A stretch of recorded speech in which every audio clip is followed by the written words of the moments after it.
kaynaklı böyle bir kitleye sahip oluyoruz. Bu konuda ben çok şanslıyım. Teşekkür ederim. Merhaba arkadaşlar, yepyeni haberlerle karşınızdayız. Hande Erçel sosyal medyada Türkiye'nin en çok takip edilen oyuncusu olma unvanını hala üzerinde taşıyor. Instagram'da 31 milyon takipçisini geride bırakan Hande Erçel, yeni dizisi Bambaşka Biri ile son dönemde sosyal medyanın gündeminden düşmeyen biri oldu.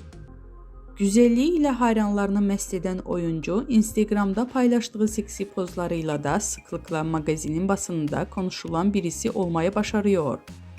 Aşk yaşadığı Hakan Sabancı ile sürekli gazeteler sayfalarını süsleyen ünlü oyuncu, ayrıca internet basınında da yoğun şekilde haberleri yapılan isimlerin başında geliyor.